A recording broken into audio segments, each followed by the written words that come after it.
Assalamualaikum warahmatullahi wabarakatuh, para mahasiswa.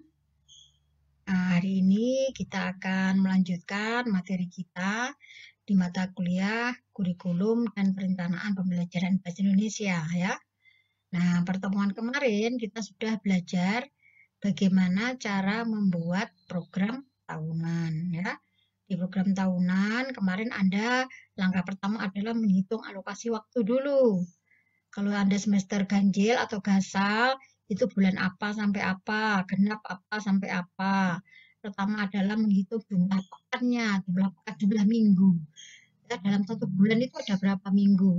Karena satu bulan kadang ada 4 minggu, kadang ada 5 minggu.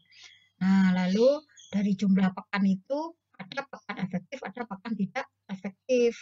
Nah, kalau yang tidak efektif, contohnya misalnya ada libur, ya, misalnya ada libur semester, ya, atau itu untuk kegiatan-kegiatan ujian, misalnya itu juga termasuk hari tidak efektif, atau libur awal puasa, libur Idul Fitri, dan sebagainya, itu namanya pekan tidak efektif.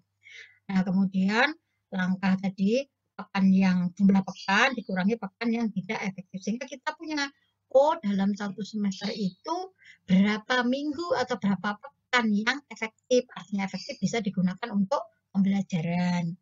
Nah, dari pekan yang itu kemarin, kita akan mengalihkan jumlah jam pelajaran.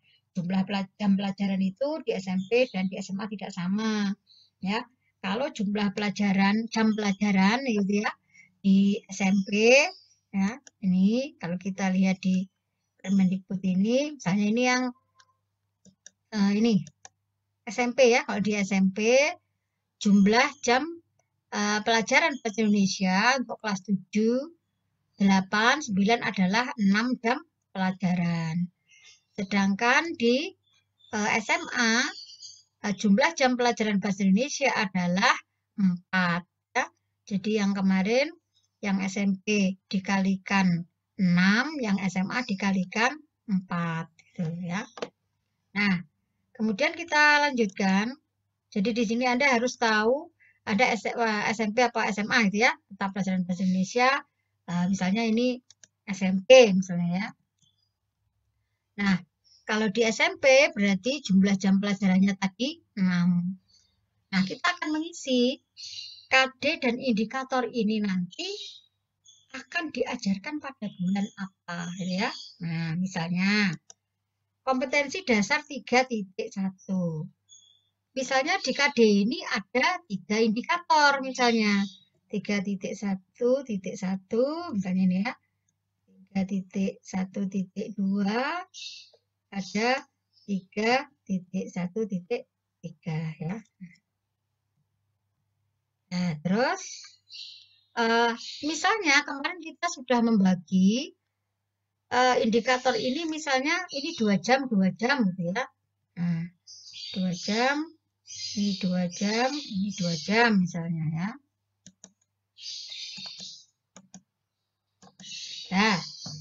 Nah, terus kemudian misalnya yang kedua, untuk KD 3.2 ini misalnya ada 2 indikator. 3.2.1 ya, 3.2 ya, titik 2 ya. Nah, terus misalnya ini butuh, ini 4 jam ya, yang ini 4 jam, ini 2 jam misalnya. Lanjut misalnya lagi 3 ya. Nah, nomor 3 ini misalnya sudah ke KI 4, misalnya 4.1 ya. Nah, ini misalnya 4.1.1. Ini misalnya ada 3 ya, 4.1 ya, titik 2 ya. Misalnya ada 3, 4.1.3. Nah, misalnya ini 2 KD yang di atas itu hanya butuh 2 ya, tapi di sini butuh 4 misalnya. Nah, ya, jadi ini di merge misalnya ya. 2 ini ya di merge hanya butuh 2 jam, dan sebagainya. Nah, misalnya ini sudah selesai, lalu kita masukkan. Pertama, misalnya ini di bulan Juli ya, bulan Juli. Bulan Juli kemarin ada berapa pekan misalnya ya. Oh, ada 5 pekan, tapi kok untuk libur itu 2 minggu ya, itu masih libur semester yang sebelumnya. Maka ini boleh diberi tanda ya. Oh, libur misalnya ya. Nah, berarti ini nanti tidak dipakai gitu ya.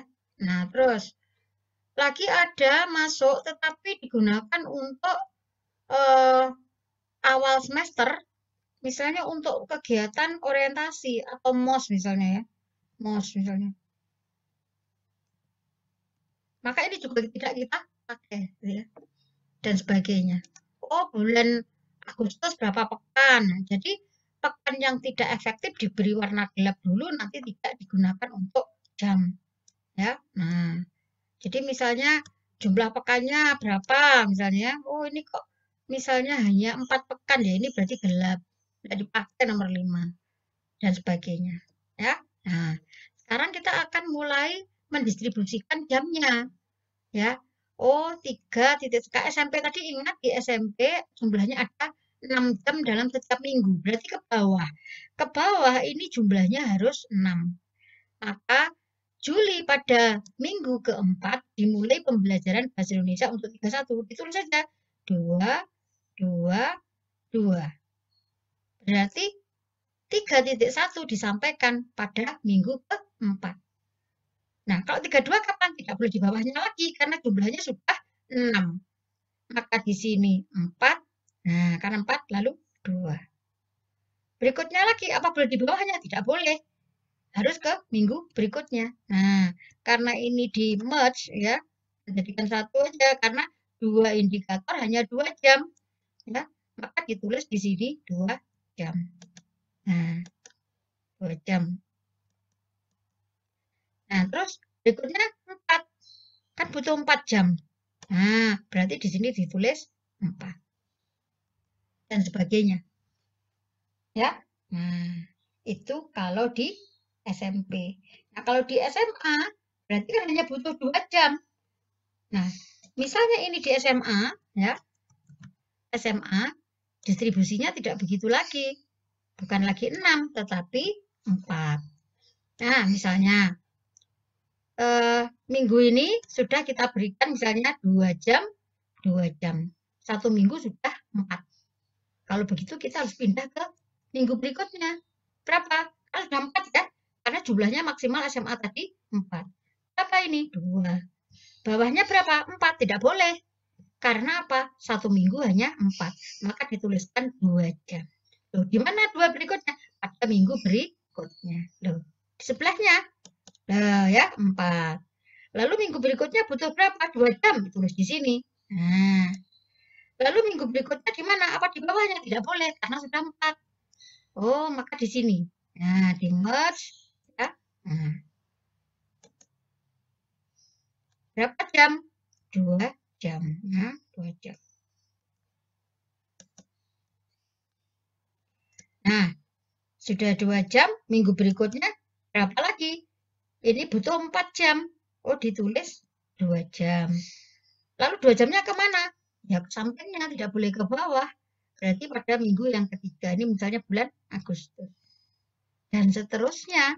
Sehingga kalau di jumlah ini nanti ditulis semua, tidak ada bulan yang kosong karena sudah sesuai dengan perhitungan. Ya, begitu ya cara garis besar membuat program semester. Terima kasih. Assalamualaikum warahmatullahi wabarakatuh.